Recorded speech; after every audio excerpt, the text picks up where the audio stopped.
Before Israel remembered God, Egypt taught eternity, power, and fear. Egypt before the Bible. Long before the Bible was written, Egypt already believed it had solved the problem of existence. While Mesopotamia struggled with chaos and collapse, Egypt built its civilization around permanence. The Nile flooded predictably, the land renewed itself annually, and the cosmos appeared ordered and reliable. From this stability emerged a worldview obsessed with continuity, hierarchy, and eternity. Egypt did not fear disorder, it ritualized order. This made Egypt not merely a neighboring culture to early Israel, but a civilizational opposite. To understand early biblical traditions, one must first understand Egypt as the model they reacted against, borrowed from, and ultimately rejected. A civilization built to last forever. Egyptian civilization was designed with eternity in mind. Architecture was not temporary, it was monumental. Stone replaced mud brick, and memory was carved rather than written on fragile clay. Temples, pyramids, and tombs were not expressions of wealth alone, but of cosmic confidence. The world, as Egyptians understood it, was stable because it was divinely ordered. Ma'at, the principle of truth, balance, and justice, governed both gods and humans. The role of society was not to question existence, but to maintain it. This belief system produced extraordinary continuity, but also extreme rigidity. Change was seen as threat, not opportunity. Pharaoh, God in human form. At the center of Egyptian religion stood the pharaoh, not merely as ruler, but as divine mediator.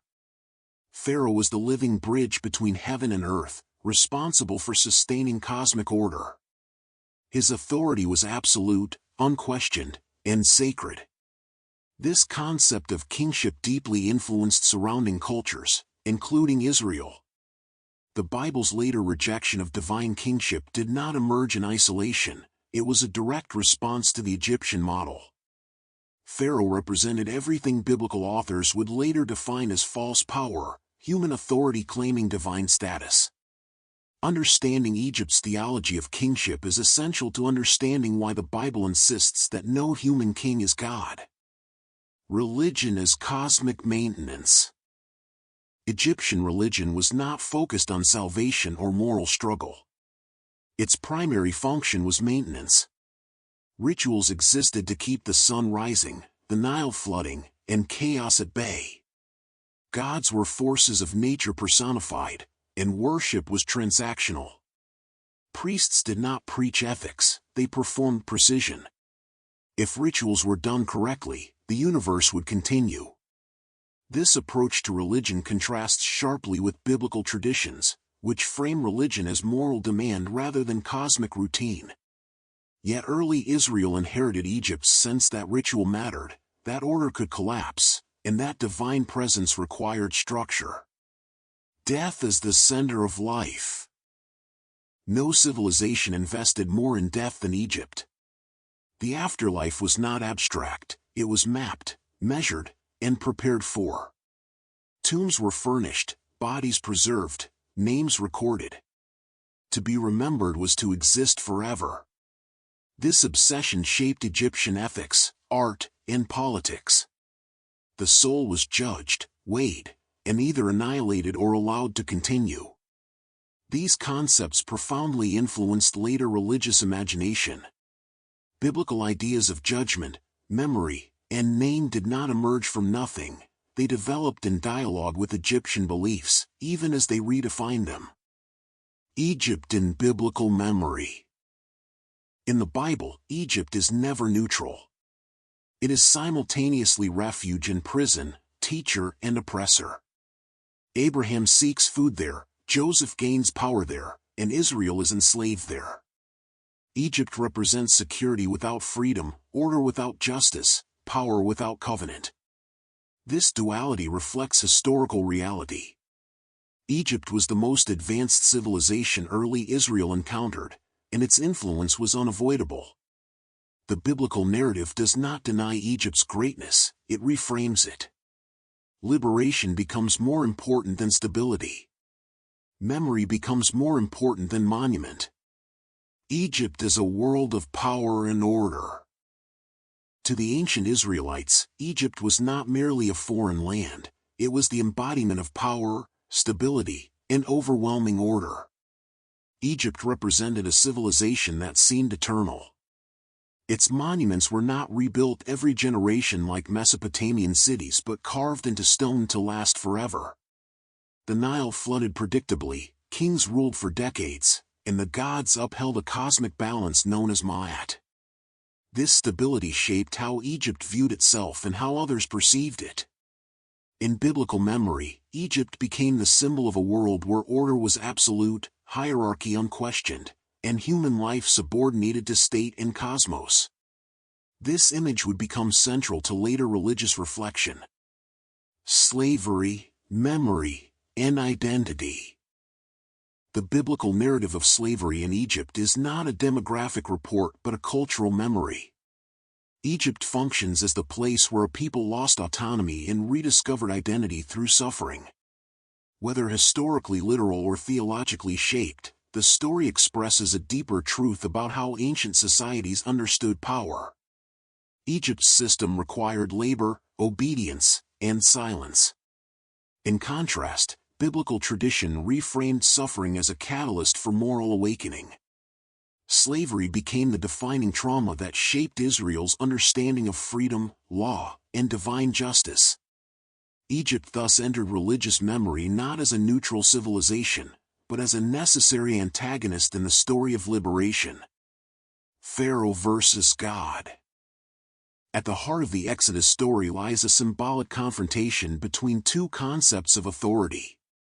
Pharaoh was not merely a king, he was a divine figure, the guarantor of cosmic order. His word was law because it mirrored the will of the gods. The biblical narrative challenges this worldview directly. The God of Israel does not negotiate within Egypt's system, he dismantles it. The plagues are not random miracles but targeted assaults on Egypt's religious foundations, the Nile, the sun, fertility, and royal authority. Each act undermines the idea that order itself belongs to empire. Religion here becomes resistance. Egypt is the negative mirror. Egypt's role in the Bible is not to be erased but to be inverted. Where Egypt built eternal monuments, Israel built portable tradition. Where Egypt relied on stone, Israel relied on text. Where Egypt preserved order through hierarchy, Israel preserved identity through covenant. This contrast was deliberate. Biblical authors used Egypt as a negative mirror to define their own values. Religion was no longer about maintaining cosmic balance through ritual obedience, it became a moral relationship grounded in memory and law. Egypt remained admired for its wisdom, but rejected as a model for spiritual authority. Wisdom, knowledge, and adaptation. Despite theological opposition, biblical tradition never fully rejected Egypt. Egyptian wisdom deeply influenced biblical literature. Proverbs, administrative practices, and court culture reflect Egyptian models of education and ethics. Moses himself is described as being raised within Egyptian knowledge.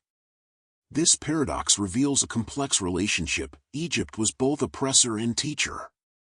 Religion did not develop in isolation but through selective adaptation. Biblical authors absorbed Egyptian intellectual tools while rejecting its theological conclusions. This tension produced a more introspective form of faith, one capable of critique, reform, and moral questioning. The wilderness as anti-Egypt. After leaving Egypt, the biblical narrative moves immediately into the wilderness. This space is not accidental. The desert is the opposite of Egypt. There is no predictable Nile, no monuments, no surplus, and no empire. In this environment, religion is stripped down to trust, memory, and law. The wilderness becomes a testing ground where identity must survive without infrastructure. This transition reinforces the lesson that dependence on systems leads to bondage, while dependence on covenant creates community. Egypt remains behind as a cautionary memory of what happens when order replaces justice. Egypt in later biblical thought. Even centuries later, Egypt continued to appear in biblical texts as both refuge and warning. During famine, Egypt provided food. During political crisis, alliances with Egypt tempted Israel to return to old dependencies. Prophets repeatedly warned against trusting Egyptian power instead of moral commitment. Egypt thus became a recurring symbol of misplaced security. Religion, in this context, was not about rejecting the world, but about resisting the temptation to surrender ethics for stability. Egypt's shadow followed Israel throughout its history, shaping religious self-understanding long after the Exodus. Egypt in the formation of biblical memory. The Bible's relationship with Egypt is not limited to a single story of enslavement and escape. Egypt functions as a symbolic landscape where identity is tested, threatened, and redefined.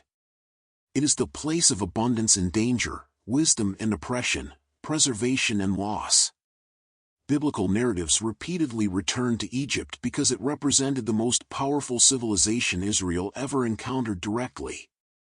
The memory of Egypt became a cultural reference point, shaping how later generations understood power, freedom, and divine authority. Egypt was not merely a historical setting, it became a moral contrast through which biblical authors defined who they were and who they were not. Law, order, and the Egyptian model. Egyptian civilization was built on the principle of Ma'at, the cosmic order that governed nature, society, and morality. Pharaoh was not merely a ruler but the guarantor of balance between the human and divine worlds. This concept deeply influenced Near Eastern political theology, including biblical thought. Yet the Bible reinterpreted order radically. Instead of order flowing from a divine king, it flowed from a divine lawgiver independent of any human ruler. The biblical rejection of divine kingship is meaningful only because Egypt perfected it. The Torah responds to Egypt not by copying its system, but by inverting it. Law becomes superior to kings. Authority becomes ethical rather than cosmic. Wisdom literature and Egyptian influence. Biblical wisdom literature did not emerge in isolation. Egyptian instructional texts such as the Instruction of Amenemop share striking similarities with passages in Proverbs. These parallels reveal a shared intellectual environment where wisdom was practical, ethical, and deeply concerned with social stability. Egyptian wisdom focused on harmony, restraint, and respect for hierarchy. Biblical wisdom absorbed these values but redirected them toward covenantal obedience rather than cosmic balance. This was not plagiarism, it was cultural adaptation. The Bible preserved Egyptian wisdom while reshaping its purpose, transforming techniques of instruction into vehicles for religious identity. Exodus as counter-myth. The Exodus narrative is one of the most radical political myths ever written. In a world dominated by empires that celebrated order through hierarchy, the Exodus declared that divine authority opposed permanent domination. Egypt, the symbol of stability and abundance, becomes the symbol of injustice. The God of the Bible is introduced not as a cosmic administrator but as a liberator who intervenes in history. This was a direct challenge to Egyptian ideology. Power is no longer justified by longevity or monumentality. It is judged by how it treats the vulnerable. Exodus transforms history into moral argument. Egypt is a permanent warning. Even after liberation, Egypt never disappears from biblical consciousness. Prophets repeatedly warn against returning to Egypt, not because of geography, but because of mindset. Egypt becomes a metaphor for dependence on human power rather than divine trust. Chariots, armies, wealth, and centralized authority are tempting, but dangerous. The Bible uses Egypt as a warning that security purchased at the cost of freedom eventually becomes oppression. This memory is preserved precisely because Egypt was once admired. the warning only works because the temptation was real. Why Egypt had to be remembered. Egypt was too important to forget. It preserved the ancestors during famine, educated leaders like Moses, and provided the cultural vocabulary through which biblical ideas were articulated. Forgetting Egypt would have erased the contrast that made biblical theology meaningful.